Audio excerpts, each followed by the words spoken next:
Баршаңызға сәлем достар. Бүгін біз өте дәмді сочникилер дайындаймыз.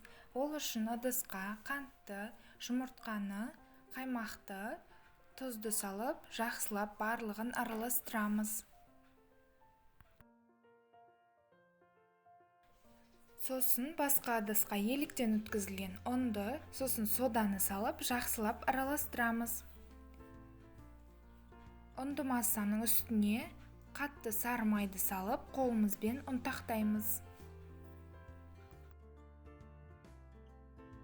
Ұнтақтың үстіне жаңағы сұйық массамызды құямыз. Сосын қолымызбен жұп-жұмсақ етіп қамыр илейміз. Қамырды көп уақыт илеудің қажеті жоқ, өйткені сары майымыз еріп кетуі мүмкін. Біздің қамырымыз осылай біркелкі әдемі болып шығады. Енді бұл қамырды 1/12 бөлікке бөлеміз. Грамдап бөлсеңіздер, барлығы теңдей болып шығады. Сосын әрқайсысын шариктеп шығамыз.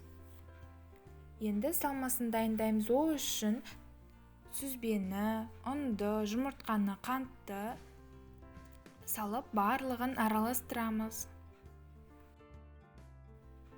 Енді жаңағы бір шарикті алып, орташа қалыңдықта жаямыз. Бір ас қасық салманы салып, оны да жақсылап жайып шығамыз да, видеодағыдай етіп бетін жауамыз. Сочникилеріміздің бетіне жылтоқты жағып, қызып тұрған пеште 200 градуста 15-20 минуттай пісіріп аламыз. Сочникилеріміз әдемі көріну үшін бетіне шанышқының көмегімен узор жасап шығамыз. Сочникилеріміз өте дәмді, күшті болып шығады. Міндетті түрде дайындап, дәмін көріңіздер.